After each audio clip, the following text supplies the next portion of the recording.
So it was March 20th, 1995, and 17 Americans were sitting around two large circular tables in a restaurant in Changsha, China.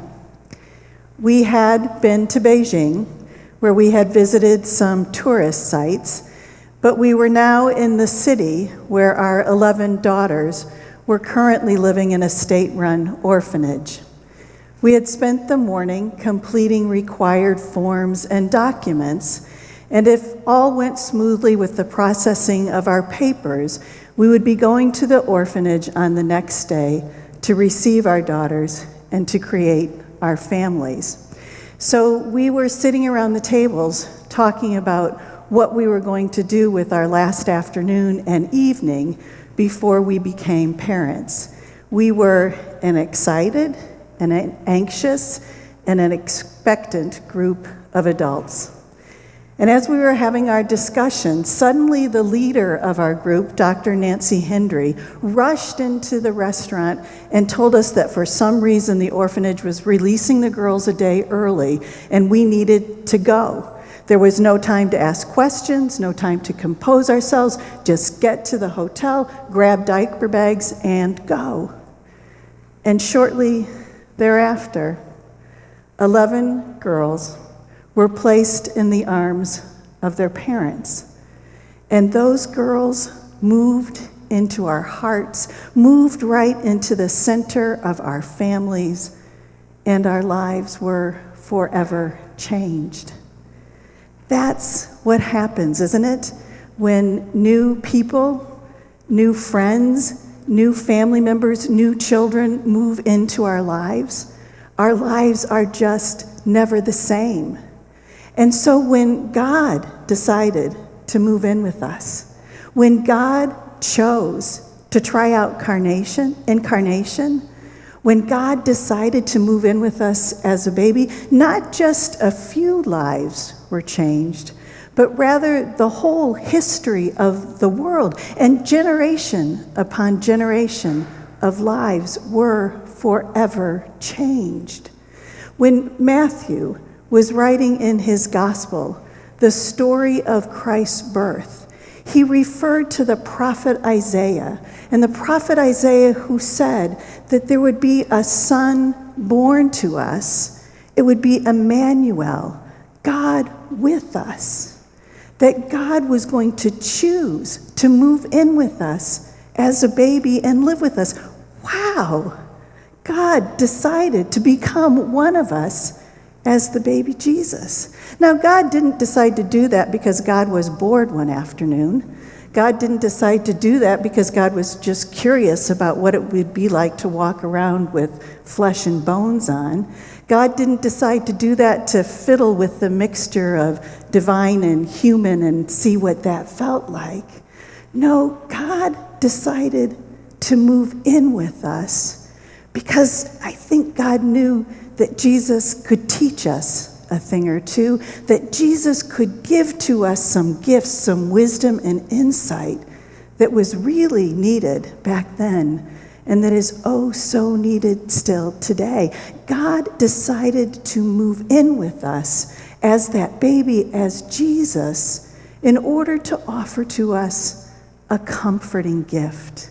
So that each time as we approach this manger scene, as we find our way here every year through scripture, through story, through song, and through carols, when we arrive here and we behold him, that baby Jesus, we are once again granted the comforting gift of God's presence. That at Christmas, God incarnate said, I am here, I am with you, I am in this life with you, I'm here to be with you, to strengthen you, to encourage you. I am here, I'm present. In his sermon on incarnation, Edward Marquardt, who's from Seattle, told the story about two sisters who were in their early 80s. These two sisters had lived together for more than 60 years, way out in the countryside in North Dakota on a farm. They were stubborn, strong-willed, interesting women who enjoyed where they lived, even though the farm that they were living on was really falling apart. The chicken coop had fallen apart. The barn was falling in on itself so that you could see through the holes and the cracks, the rusting machinery inside the barn. The gardens and the fields hadn't been tended. It was just overrun with weeds. But it was the home for these two sisters, and that's where they were going to live together. So one day, a nephew decided to go out and visit his aunts. And while he was there, he asked if he could take a picture of them. And so they said, sure. So the aunts stood there with their backs straight, their posture perfect, not a smile on their face, looking very serious, standing right in front of their barn that was falling apart. And a few weeks later, the nephew sent his aunts those pictures. And they loved one, and they picked out one in particular that they wanted to use as their Christmas card. And on the top of the Christmas card, they wrote in bold letters on that picture, "Merry Christmas." And on the bottom, they wrote, "God is with us in our mess." I'm not sure there's any better way to say it this year than that, is there? God is with us in our mess, because our world is really messy right now. It would take most of a day to list all of the ways that our world is messy at this moment. And yet, think about just this week. This week, we commemorated that 20 first graders and 6 adults were shot and killed in their elementary school. On television, because of the trial, we were reminded this week that 9 people who were in their church in a Bible study welcomed a guest, and that white supremacist killed every single one of them. All week long, we've seen the faces, we've heard the voices, the messages, the images of those people who are stuck in what can only be called the hell of Aleppo. Every single day, people struggle with broken relationships, with financial worries, with grief and illness. Our world is incredibly messy right now. It can be overwhelming, but at Christmas, we are reminded that God is with us. And that can make a difference, because God can give us the strength and the courage to continue to live in this messy world of ours and to find our way through it. God can grant us the strength, the courage, the wisdom, the insight we need. And sometimes God does that through us. Sometimes we offer to one another the very presence of God. Harold and Jane Malowski had a really favorite Christmas morning tradition. When they were married, they had hoped to have a large family, but that just never worked for them. But they loved Christmas and they loved children, so every Christmas morning, they invited the kids who lived on their street to come for Christmas breakfast. It was at a time that gave the parents a chance to sort of collect themselves in the middle of Christmas morning. But so they would decorate their house with snowflakes and with angels in the window, have a big Christmas tree, beautifully decorated. They had a nativity scene. They had all kinds of Christmas treats. They had orange juice with candy canes used for stirrers. And at the end of the breakfast meal, they gave to each child one wrapped gift. But the year that Jane died, Harold just wasn't sure he had it in him. He didn't have it in him to decorate his house. He really didn't think he had it in him to invite those children over and to make breakfast for them. And so he was very relieved when his neighbors, Peter and Kathy, invited him over for Christmas Eve dinner and to go to worship with them that night. It was comforting to know he wouldn't be alone throughout the entire holiday. But when they got home from church that night, Harold noticed that a couple of lights were on in his house, so he wasn't sure what was going on. But when he went in, he found that his home had been festively decorated. Some of the neighbors had snuck in and put up some of his decorations. It lifted his spirits, and he started to regret that he hadn't invited the children over for breakfast. But he went to bed feeling a little bit better, when at 5 o'clock in the morning the doorbell rang. And when he went and opened the door, there stood a little 4-year-old boy with sweet rolls in his hand. And so once he had ushered the little boy into his house, closed the doorbell rang again. And there stood a little girl with bacon and another little boy with orange juice. And within 15 minutes, the house was full of children, each having brought something to eat for that breakfast. And Harold was busy in the kitchen making that famous Christmas breakfast. But then, of course, he worried because he didn't have the expected Christmas presents that he knew all the kids would want. But of course, there was a knock on the door by the kitchen, and one of the neighbors had come with a big bag full of wrapped presents, one for each child. Now, honestly, it seems like that plan could have backfired. I mean, Harold might have not really wanted that intrusion and would have wanted his privacy that first year when he was grieving. But somehow, those neighbors knew him. They knew what he needed. They knew how to uplift his spirits. At Christmas, God incarnate, God is with us, is present to us, granting us the strength, the courage, what we most need in those moments. God promised, I will be present with you, and God has upheld that promise. And sometimes it's us. Through us, God is present to one another. But there is a whole nother side to this incarnation thing. It is true that at Christmas, when we behold the manger and we see the baby Jesus there, we receive again the comforting gift of God's presence. And yet, Jesus didn't stay a baby. He grew up to be a man. And as a man, he offered to us, he issues to us what might be a very uncomfortable, even disquieting challenge. Because God, walking around incarnate as Jesus the man, was kind of difficult. Jesus was in trouble a lot of the time. Jesus confronted people. He argued with people. He disagreed with people. He corrected people in public. He called out religious leaders he thought were hypocritical. He fought against economic systems that he thought were unjust. He wasn't always polite. He wasn't sweetness and light.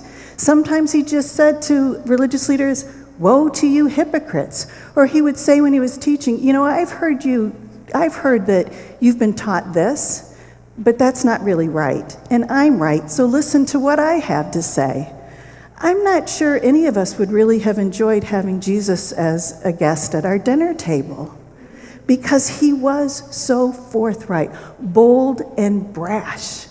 He spent his life, his ministry, fighting against injustice, calling out things that were evil.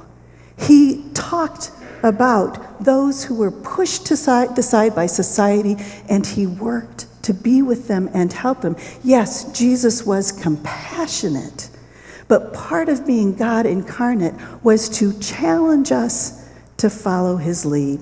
Jesus came to teach us a thing or two, to teach us how to fight for justice, to teach us how to care for others, to teach us how to be people of faith and working towards a new world of peace and justice. It is overwhelming because our world really is messy, so we know we can't do it all, but we can find those unique ways that in our creativity, using our strengths, we can follow Jesus' lead. It was December 8th, 1996, when a house in Newtown, Pennsylvania was vandalized. Someone with a baseball bat had come in and smashed the front window of a house. It was a house that happened to have a menorah, a glass menorah displayed as well. It was the only house in the neighborhood that had that lighted menorah in its front window. The person who owned the house, Judy Markovitz, she was not new to anti-Semitism. She had moved to the United States with her mother when she was just a little child, her mother a survivor of the Holocaust. Her father had fled from Russia when there was persecution of Jews. So that broken glass, the broken window, the broken menorah, it was a familiar feel that was raised for Judy. But her neighbors, Lisa Keeling and others, when they came home that night and saw the smashed window and saw the smashed menorah, they knew they just had to do something. And what they did was they went to the store and they bought menorahs. And the whole neighborhood put those menorahs in their front window. So the next night when Judy came home, she was so surprised to see that every home in her neighborhood was lighted. There was a sea of light, of lighted menorahs and windows. That's how that community thought we can stand in love and solidarity with our neighbor who is hurting, our neighbor whose life has been threatened, whose way of life, whose self has been threatened by a baseball bat once again. Just this past summer in Natick, Carrie and Terry Ryder came home from vacation, and they discovered that their home had been vandalized. It had been egged, and the rainbow flag on their lawn had been stolen. It was the only house that had had any vandalism throughout the summer. The neighbors responded. They responded by helping them clean their home, and everybody got a flag and put it on their front lawn as a way to stand in love and solidarity with those who had been hurt by the actions of others. How do we stand in solidarity with the people of Aleppo? How do we stand in solidarity with people who don't have fresh water to drink? How do we stand in solidarity with our neighbors who are experiencing pain and prejudice and being pushed to the side? We can't do it all.